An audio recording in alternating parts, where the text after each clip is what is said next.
Welcome to another Inside UC Baseball podcast. Today I'm joined by Director of Player Development Alec Porterfield. Hey, how's it going, everybody? So, to get started, what has the analytics used this year brought to the team, and how has it helped improve them? So I think a lot of it still relates back to the fall, and our whole player development process. A lot of it has to do with the kind of like the midweek work and the sides and the bullpen sessions, especially. Now that we are full season, not necessarily has taken a step back, but now it's become more of a in-game development type of setting, more competitive developing, and versus the fall is more of a try to develop your skill set type of thing. But with that being said, I think so far we've done a pretty good job of transferring the things we've done in the fall and early spring to game settings, whether that's at the plate or on the mound or anything along those lines. I think it's also brought just a good eye-opening positioning for everybody to better learn themselves, understand what their plus and minuses are, pros and cons, and basically just understand what their play style is, and trying to get them to obviously be the best they can be, and allowing them to have some realization and understand places that they need to work on, and then making sure they understand when they basically need to be the guy when they're called upon, and those type of things.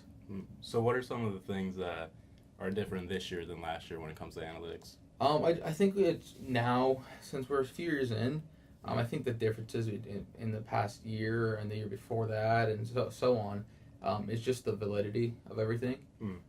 So not necessarily that we're doing all that much more. Yeah, we are doing more than we have in the past, but the things that we have been doing for the past several years now, we have enough data and enough time has passed that we can add some justification to the reasoning of why we use it, and like really show more what it's worth, the values of things, and start to make more decisions based on the fact that we know, say a certain number pops up on a guy, we can correlate that to a number in the past and look at the overall production of player A versus player A 2 years ago, or player A versus player B, right?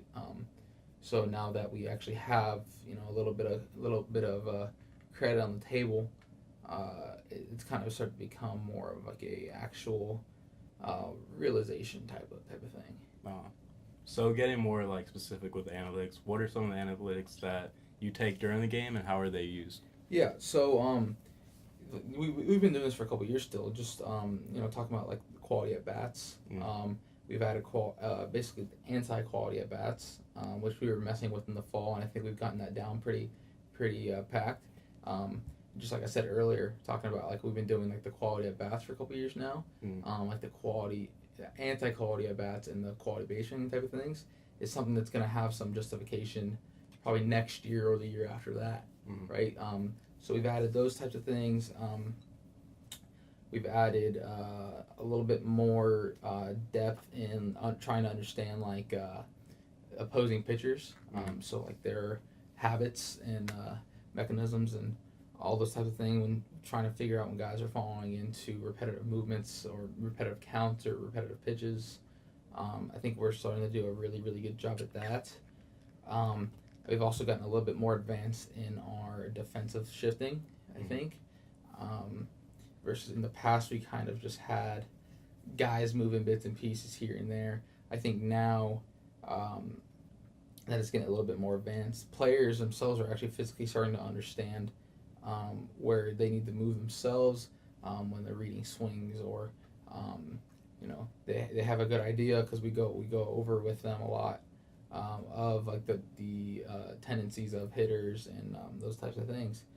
I think it's added a little bit more accessibility and a little bit more, again, justification to like the reason why like we put the shortstop in a certain place, right? Yeah. And a lot of it's now going to the fact that the second baseman or the shortstop or whomever knows, all right, I need to take about 4 steps to my left here because number X says that this is where he's kind of been living this year. And I think we've done a pretty good job about that. And I mean, I think we've been very, very successful with that so far. Yeah. So, like, a lot of what you're talking about is improving the players, like, during practice and throughout the year. So, what are some of the, how are the analytics used during the game? So, like, you were talking about shifts and Yeah. all that. What are some other things? So first, we'll give you another example. Um, Talking about there's a stat. It's called WOBA. Okay, it's weighted on base average, and basically it's a really good way to. It's not perfect, but it's a really good way for at our level to um, basically give justification of a player's overall skill set and attributes to the team, right? Yeah. And then so we have that, and then we have the opposite for the pitcher. So it's talking about what's the like value of a pitcher, Yeah. and basically trying to again, this year's kind of a test run and everything, trying to find a whole league average scale to compare everything to. That basically will be kind of the part of our lineup decision making, right? So in the past we've based an offensive lineup off of quality at bats, right? Mm-hmm. That's just off of one thing. Yeah. Okay. And a year from now, we're going to be able to base things off of 5, 6, or 7 different statistics that we've been messing with over some time now, to really, really put together our best possible team, right? So there may be one overwhelming stat to look at when we're making a lineup, or there may be a combination of 5. Like it's gonna be really interesting going forward, how we can use that. And that's kind of the way that we'll build a lineup. It's also kind of used again for defensive shifting and those types of things, and then it also is used when we are taking our approach at the plate. Talking about tendencies and trying to figure that out. I think as a staff and as a team, including the players, we're starting to do a really good job at figuring that out. And I think our overall baseball knowledge and baseball IQ is developing, twofold, over and over again, from 3 years ago. Yeah. 3 years ago. Even the freshmen, I think, are even comprehending better than they ever have. Yeah. Right, these types of things. So going off that, like you said, 3 years ago, you made leaps and bounds. What are you looking for to improve on the analytics moving forward in the future, and how do you think that can become an even greater part of UC's baseball program? Yeah, so like again, first and foremost is having the time, right? Mm-hmm. It's taken 3 or 4 years now for the quality at bat metric to take a precedent, right, and have a number X if we're at number X for our quality at bats metrics, we have an 800 winning percentage, right? In 2 years or a year from now, the other stats that we're starting to mess with now are going to fall into the kind of the same category, right? Mm-hmm. And I think that the best thing for a program is just to give just a little bit of time and for people to buy in on it, just because the fact that it's still early in that process, and it really takes a lot of data to be collected before anything at all is really worth looking at. Yeah. It's the same thing like if you were taking a survey at a mall. If you ask 10 people, that's not really a big enough sample size, right? You got to ask a couple hundred people, right? Like whatever they're asking. The same thing, like 100 at bats really isn't that much, right? You need 6, 7, 800 at bats before things start to actually become, reoccurring. Before that, it's probably just, it may not necessarily be proven. It's just some sort of a hunch, and it still gives you a decent idea. But just giving it some time, I think, is the number one thing. And 2 is just being able to do more, right? I'll make this example. And it's just like some of like my scouting reports and all that, right? A year ago, it took me 10 times as long to do. Yeah. Just because as you start to do your job, you start to get better at it, and you start to get faster with it. Right? That's just like anything. It could be serving in a restaurant, right? The first 6 months of it, you're not gonna be the best, right? And a year in, you're way faster at bringing food to a table, or balancing a tray, or anything along those lines than you were when you started, right?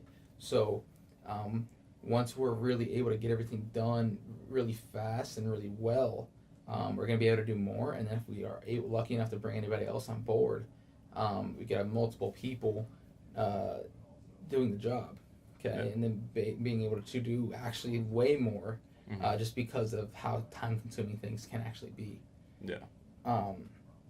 So I think that would be the best possible thing for the program, is just expand that as much as possible, Definitely. and really just playing with things and experimenting, because you don't really know if anything's worth it until you find it. Definitely. You know what I'm saying? Mm-hmm.